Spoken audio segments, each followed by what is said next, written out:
సమర్థ సద్గురు సాయినాథ్ మహారాజ్కి జై. సాయి భక్తులందరికీ నమస్కారం అండి.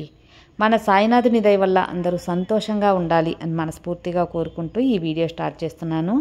ఇక ఈరోజు వీడియోలో మనం చూడబోయేది ఏంటి అంటే, బిడ్డ ఇప్పుడు చెప్పబోయే మాట నీకోసమే, జాగ్రత్తగా విను.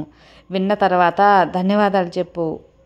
విని ప్రశాంతంగా నిద్రిస్తావు. ఇక రేపు జరగబోయేది మాత్రం చూస్తూ ఉంటాని చెప్పి బాబాగారు మనకు ఒక మంచి సందేశం తీసుకొచ్చారు. ఆ సందేశం ఏంటి, ఏం చెప్పబోతున్నారు అని మన సాయినాథుని మాటల్లోనే వినబోయే ముందు మన ఛానల్ ఎవరైనా ఫస్ట్ టైం చూస్తున్నట్లయితే సబ్స్క్రైబ్ చేసుకోండి. మన వీడియోస్ నచ్చినట్లయితే లైక్ చేసి మరికొంతమంది సాయి భక్తులకు షేర్ చేయండి.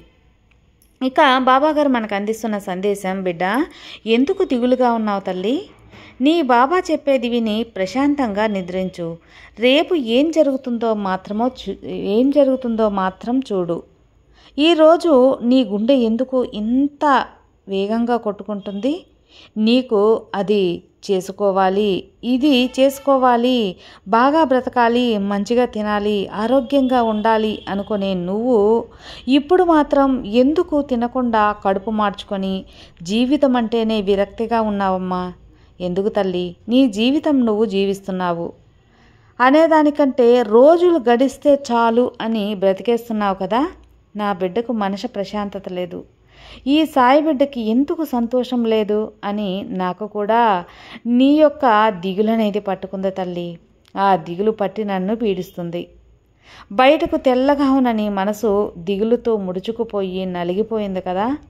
కాగితం ఎలా అయితే నలిగిపోయి ఉండగా ఉంటుందో నీ మనసు కూడా అలాగే ఉంది. కన్నీరే రాని నీ కళ్ళు కన్నీళ్లతో నిండిపోయి ఉంది. ఏం జరుగుతుందో అన్న భయం నీ మనసులో స్పష్టంగా తెలుస్తుందమ్మా. నేను కష్టపడేది, నేను బాధపడేది, నా కన్నీళ్లు కాలేది చూసి చూడనట్లు ఉన్నావా బాబా? నా సమస్యకు తీర్పు అనేది నువ్వు ఇవ్వాలి కదా అని నన్ను ప్రశ్నిస్తున్నావు. నీ కష్టాలు కన్నీరు అన్నిటినీ చూస్తున్నానమ్మా. అన్నీ నీ బాబాకి తెలుసు.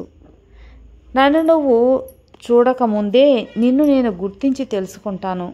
నన్ను తలుచుకొని నాకు చెప్పినా చెప్పకపోయినా నీ బాధ నాకు అర్థమవుతుంది. నువ్వు నీ తల్లి గర్భానికి రాకముందే నీ గురించి అన్ని వివరాలు నాకు తెలుసు తల్లి. నేను నీ పూర్వజన్మ అందరికంటే ముందు వారినే కదా. ఇలా అన్నీ తెలిసిన నాకు నీ జీవితంకి ఏమి ఇవ్వాలో తెలియకుండా ఉంటుందా చెప్పు? తెలిసి గమ్ముగా ఉంటానా? తెలిసాక చేయకుండా ఉంటానా చెప్పు బిడ్డ?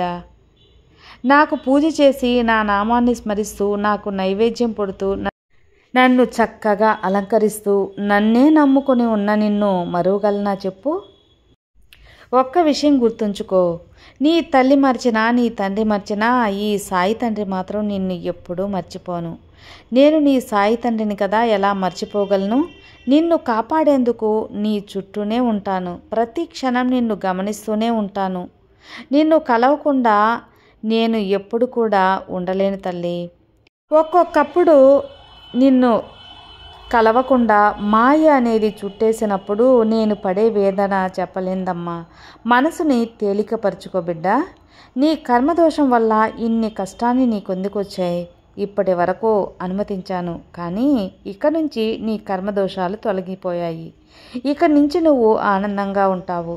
నువ్వు పూర్తి వెలుతురుగా చివరి వరకు ఉంటావు. శాశ్వత ప్రకాశవంతంగా నీ జీవితాన్ని నేను తీర్చిదిద్దుతాను.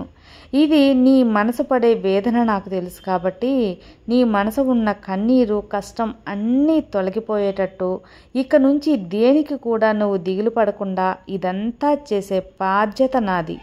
ఆ పని నేను చూసుకుంటాను. నువ్వు చూస్తుండగానే నీ సమస్యలన్నింటినీ మాయం చేస్తాను. ఏం జరిగినా సరే నా బాబా వల్ల జరిగింది అని నమ్ము.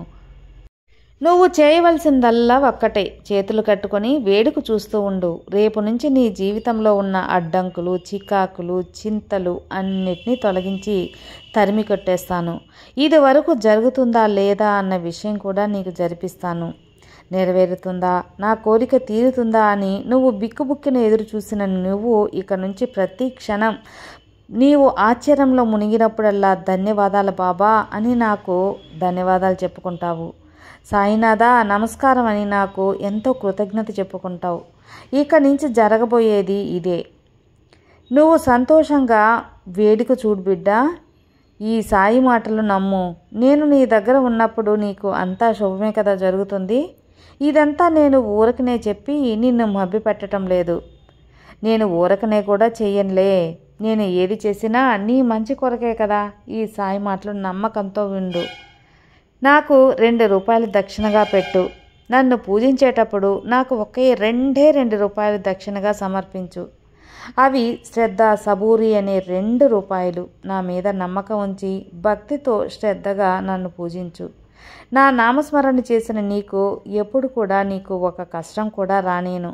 నీకోసం నీ బాబా పనిచేస్తాను. ఇక నుంచి ఆలస్యం అవుతుంది అని మర్చిపో. ధైర్యంగా ఉండు. అలాగే నమ్మకంతో ఉండు. నమ్మకంతో ఉంటే అంతా మంచే జరుగుతుంది. ఇప్పటి వరకు నీ మనసులో గూడు కట్టుకున్న బాధ అంతా తొలగించేస్తాను. నీ మనసులోని బాధతో తల్లెపిల్లిపోయావు కదా. ఒక్కసారి నన్ను తలుచుకో. నీ బాబా నేనుండగా నీకు ఏ దిగులు ఉండదు. ప్రశాంతంగా కళ్ళు మూసుకుని నన్ను ధ్యానిస్తూ ఉన్న నీకు ఎలాంటి కష్టమూ రానివ్వను. ఇక ఇప్పటి వరకు నిద్రలేని రాత్రులే కదా గడిపావు. ఇక కంటి నిండా నిద్రపో. ఎవ్వరికి ఎందుకు కూడా భయపడవద్దు. అందరితో ప్రేమగా గౌరవంగా ఉండు. నీ కోరిక ఆలస్యమైపోయింది అనుకోవద్దు. తప్పకుండా రేపట్లో నుంచి నీకు అదృష్టం ప్రారంభమైంది. ఏ క్షణానైనా సరే నువ్వు శుభవార్తలు వింటావు. కాబట్టి ఇక దిగులనేదే వదిలేయి తల్లి. భగవంతుడు నువ్వు పిలిస్తే నీ వద్దకు రావాలి అంటే మొదటగా నీలో మంచి భక్తి, విశ్వాసం ఉండాలి. ఆ భక్తి నీకు ఉంది. నన్ను ఎంతగానో ధ్యానించావు కాబట్టే నేను నీ దగ్గరకు వచ్చి ఈ మాటలన్నీ చెబుతున్నాను. ఈ సాయిని ఆశ్రయించిన వారికి ఎప్పుడు కూడా రక్షణ అనే కవచం నేను కప్పుతాను. హృదయపూర్వకంగా ప్రార్థన చేసిన వాళ్ళకి, భక్తితో ఆరాధించిన వాళ్ళకి, సహనంతో ఉండే వాళ్ళకి ఈ సాయి ఎప్పుడూ దగ్గరలోనే ఉంటాను.